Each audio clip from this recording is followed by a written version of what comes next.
I'm Logan Crawford, and right now on Spotlight, we're embarking on a spiritual adventure with Vince Fratello, author of Way of the Bow. This lyrical tale combines physical prowess, deep spiritual insights, and an epic road trip as two old friends reunite after 45 years to uncover a conspiracy and save a life. Blending Buddhism, science, and heartwarming camaraderie, this story invites readers on a journey toward oneness and self-discovery. We're delighted to have this very talented author join us here today on Spotlight. We thank the team at Atticus Publishing for helping us put him in the spotlight today, and we ask viewers like you to support authors like him by subscribing to our channel and by purchasing his amazing book. The links are below the interview. Vince, great to see you here today on Spotlight. Thank you for joining me. Thank you so much for having me, Logan. It's a real pleasure. Sometimes self-published authors don't get complete respect, and I really am grateful for what you're doing here. Well, I appreciate that. We don't want you to feel like Rodney Dangerfield. They get no respect. When there is outstanding work out there, we like to put it in the spotlight, and this book is outstanding, that's for sure. Tell us a little bit about the inspiration for it, based on real life, based on your own experiences. Tell us a little bit about the backstory. Well, what started is that, the reason for writing this initially was as a screenplay. In our family, we've always made a big deal about decade birthdays. But when my brother turned 70, he was 4 years into a 5-year diagnosis of terminal cancer. And so I had to think, what can I get for the man who was about not to need anything? So I said, he was a professor of telecommunications, media, screenwriting. I thought I would write a screenplay representing all the things that I had learned from him in life. And I took a couple of anecdotes that I'd heard to be foundational of the characters, one for the military man, Sarge, and one for the tech guy, Bernie. I said, now, how would these two guys come together? And so the story just kind of spun itself out from there. My brother enjoyed it, and it did well. I shared it with some friends, and it sat around for some time. About 7 years later, a year ago, an old friend shared it with his cousin, who was Armand Mastriani, who's produced and directed 50 movies. And he said, well, it's pretty good. It's too long. And so he had me, cut it up a little bit.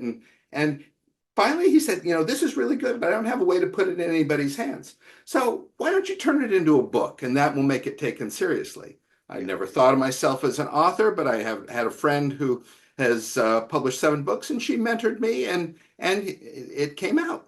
Wonderful, wonderful. Well, we're glad it did. And that's an interesting evolution of the story, obviously inspired by your brother's life and your relationship. Screenplay first, which is unusual. Usually it's a novel first. But I do think the novel is, or the book is a good way to get the word out there, because it's more accessible, believe it or not, than a screenplay, even though a screenplay is shorter, because people don't sit around at home reading screenplays on their Kindle, but they do read books on their Kindle, which is great as well. Let's give the folks an overview of The Way of the Bow. Well, one of the things, is as a screenwriter, I had almost an immediate failure, because as somebody who's been in Hollywood, the idea of high concept, where something can be easily explained in a sentence or two. My favorite example is Snakes on a Plane with Samuel L. Jackson. There's a plane, there's a lot of snakes, and there's a lot of swearing. This is layered. So, Right. you start off, you've got the adventure story, two righteous heroes going on this cross-country road trip, fleeing a shadowy conspiracy that they're trying to uncover. And you've got the buddy story there that goes with that, the enduring nature of comradeship, of how, somebody can show up at your door that you haven't seen in 45 years, and you will drop everything and risk your life to save theirs. And how many of us have somebody like that in our life that we would trust that way? Then you go to the next layer, and you have this element of transitions. And especially since I wrote it, my brother was about to transition into the next life. When I wrote the screenplay, I was making the transition from a working scientist to being a writer when I wrote the novel. So each of us in many places in our life is in transition. And that sort of brings us to the level of spirituality that you speak of, that it is important in life to lead a unitary life where all the parts of your life fit together clearly, and you are a person that is whole. And that is the way that gets you to self-realization, no matter what spiritual path you're on. Mm. Obviously, there's influences of Buddhism here, and it shapes the spiritual journey of the characters as well. Tell us a little bit about your interest in Buddhism and how it affects the story.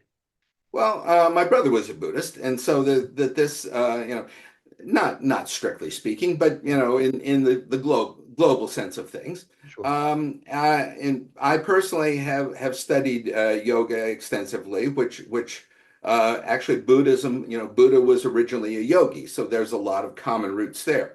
I study and teach yoga, and so that my understanding of a lot of Buddhism comes into it from the yoga end. But then I had exposure from what my brother had taught me as well. Yeah. And I think that's what makes the story interesting is it makes it layered, as you said. It's more than just an adventure. It's about spiritualism. It's about self-realization and self-discovery. So I think that's what makes the story more interesting than if it was just, the one dynamic of this. Come on, after 45 years, let's get together and go on this epic road trip. Tell the folks at home a little bit about the road trip that they go on and what happens and what unfolds. Well, as you know, the start of the road trip is that they're immediately fleeing, some sort of security agency, and they have to find a way to get off the grid, and so that Sarge is out of contacts. He's struggling with how to find a way out of this problem, and Bernie has a lot of contacts because he's on the internet. And the when I first started this, I thought, well, let's write this about all the people that he knows from Facebook that are his contacts. But it had to grow greater than that because one single network, social network, is not sufficient. So it's a bunch of people who Bernie has helped, and that's another theme of this. That Bernie is recently widowed, and that's his transition here, and that as he's going through this, his struggle with what to do next with his life has sometimes centered on just helping other people. And as he has helped these other people, they are more than willing to help him back. And so there is a string of different transportations, pretty much every sort of transportation there is as they grow across the country, and each of these people contributing their own story, which in the screenplay, each of these characters was sketched out. But now with the book, you have the opportunity to get their backstory, to get involved with who they are and why they interact with Bernie in the way that they do. That's great. Tell us the significance of the title, The Way of the Bow. So, in Zen Buddhism, that there is an importance of having a way to focus. How do you focus your attention? Sarge is a soldier, so he has taken a martial approach to that. It could have been a sword.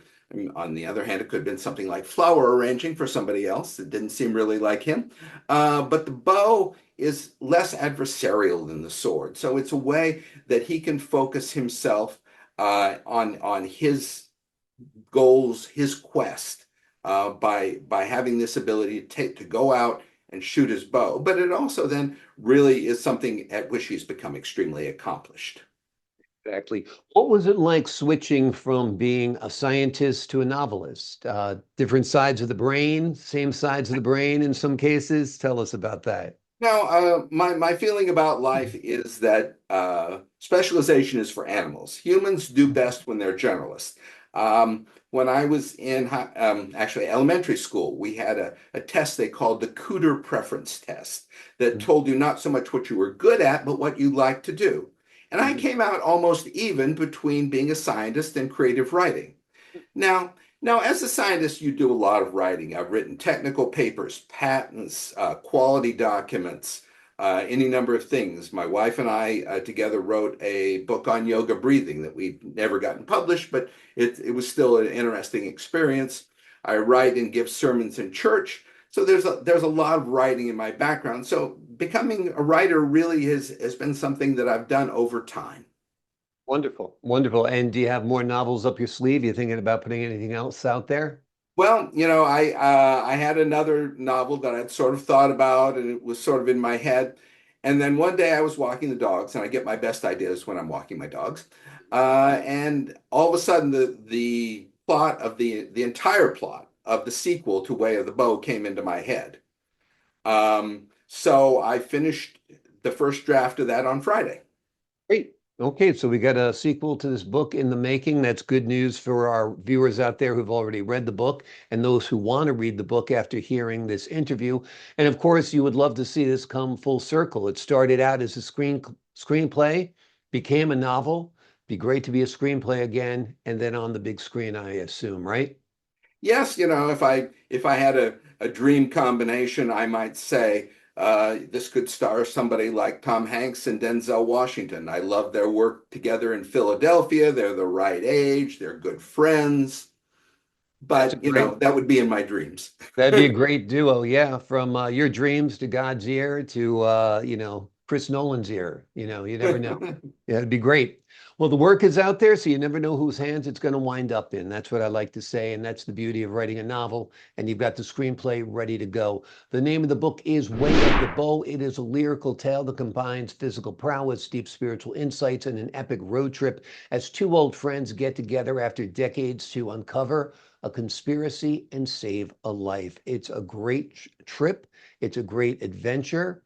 And also, it has a lot of insight on the meaning of life and what it means to be a self-actualized person.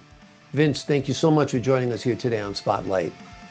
Thank you, Logan. It's been a real pleasure. Pleasure's been all mine. To the folks at home, I'm Logan Crawford, thanking you for your time this time. Until next time on Spotlight.